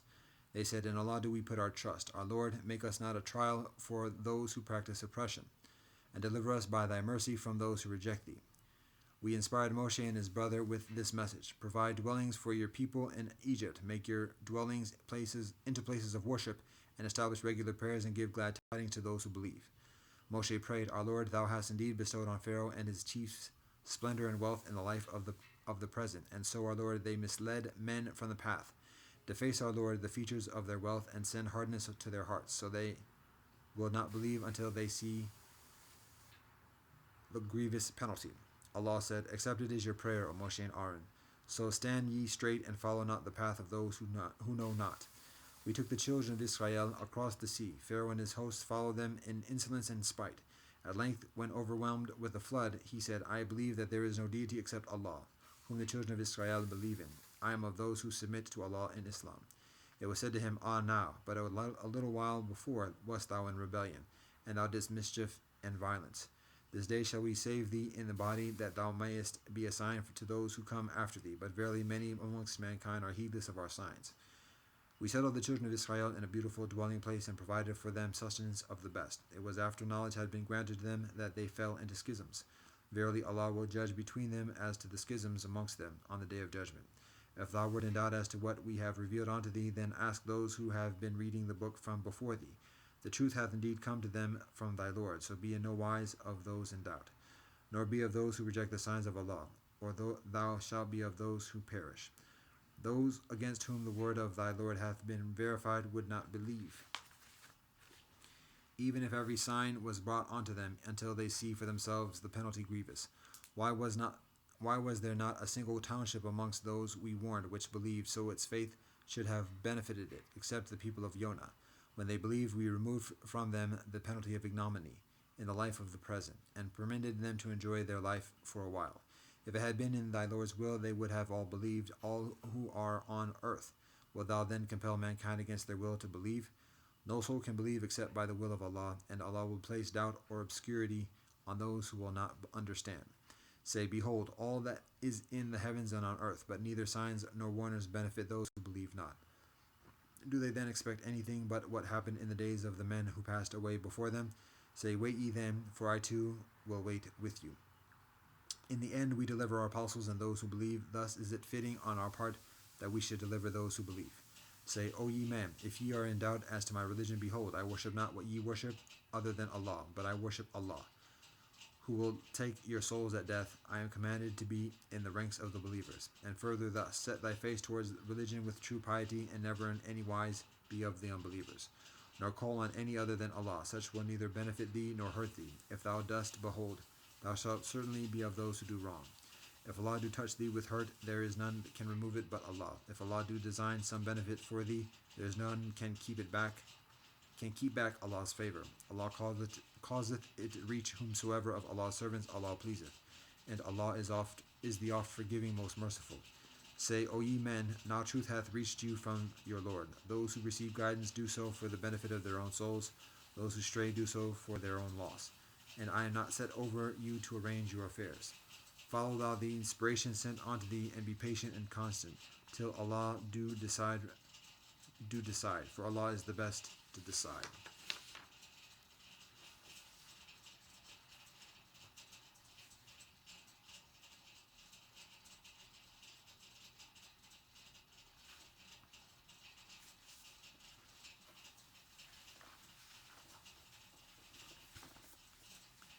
Tao Te Ching, chapters 55 a 60. Those who hold an abundance of virtue are similar to newborn infants. Poisonous insects do not sting them, wild beasts do not claw them, birds of prey do not attack them.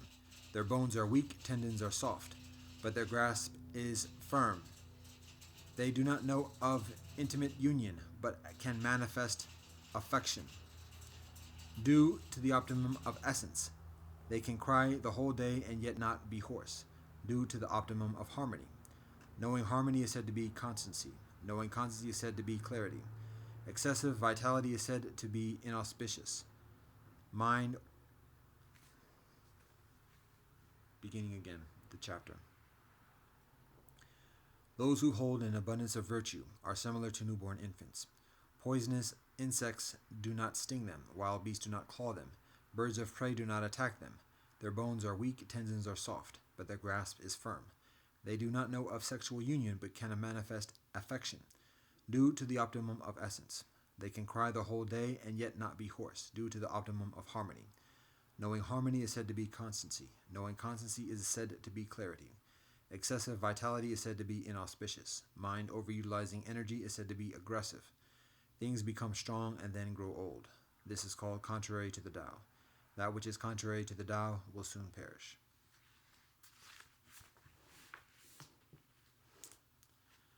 Those who know do not talk. Those who talk do not know. Close the mouth, shut the doors. Blunt the sharpness, unravel the knots. Dim the glare, mix the dust. This is called mystic oneness. They cannot obtain this and be closer. They cannot obtain this and be distant. They cannot obtain this and be benefited. They cannot obtain this and be harmed. They cannot obtain this and be valued. They cannot obtain this and be degraded. Therefore, they become honored by the world.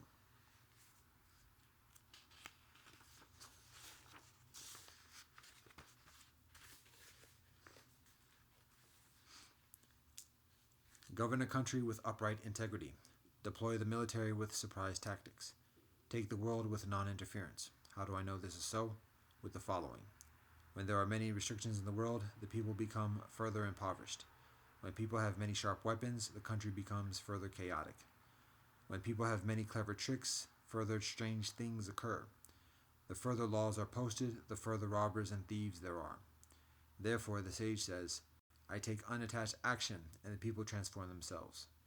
I prefer quiet, and the people right themselves. I do not interfere, and the people enrich themselves. I have no desires, and the people simplify themselves.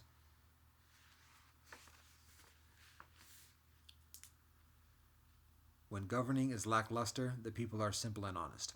When governing is scrutinizing, the people are shrewd and crafty. Misfortune is what fortune depends upon. Fortune is where misfortune hides beneath. Who knows their ultimate end? They have no determined outcome. Rightness reverts to become strange. Benevolence reverts to become wicked. The confusion of people has lasted many long days. Therefore the sages are righteous without being scathing, incorruptible without being piercing, straightforward without being ruthless, illuminated without being flashy.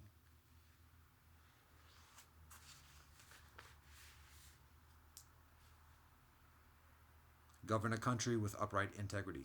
Deploy the military with surprise tactics. Take the world with non interference. How do I know this is so? With the following. When there are many restrictions in the world, the people become further impoverished. When people have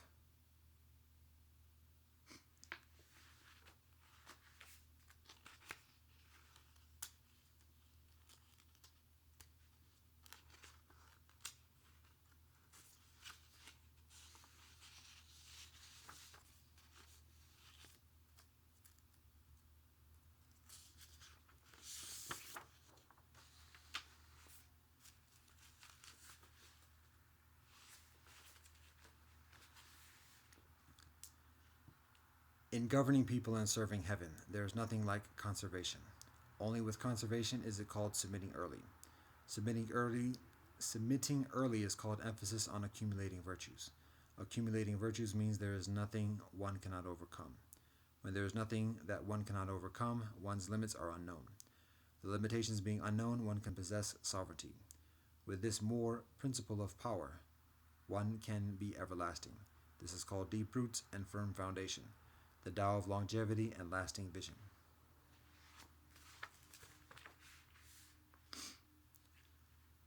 Ruling a large country is like cooking a small fish, utilizing the Tao to manage the world. Its demons have no power.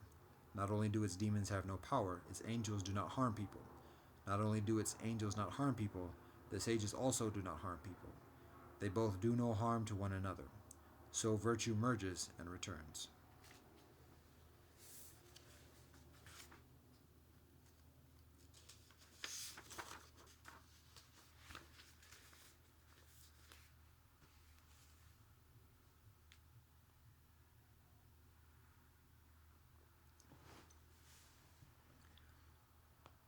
Alhamdulillah Rahman Rahim, Allah Wabham.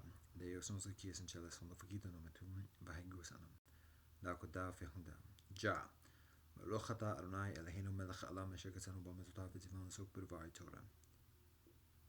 Kiri Elesum. Sivumasu Sabrikatahim. Sabe Sata Bavantu Sukitata. Fagabia. Umbutum. Shibana. Fekako. Aquaba Upenana Amanim. Umajaka. Shishi. Kamasanida. Domo Arigato. Pelamayela Wakan Talk Odokashangu. God, we thank you for all that you bless us. Go with God. Ad the Jamiyata Fanami. Aho. Om Shanti Shanti Shanti. Amen.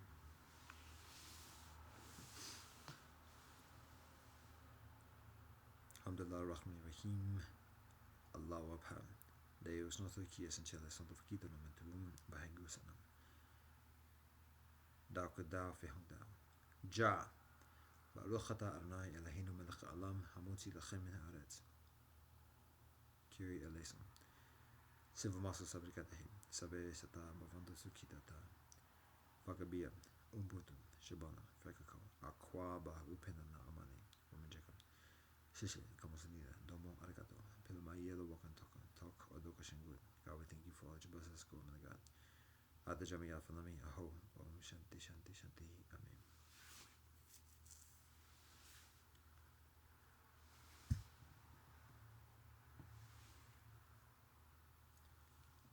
Namaste, Assalamu alaikum, Shalom. Zaijian, Ni Hao, Tehe Jakaris, Asumudwo, Kele U Fred. One love and peace.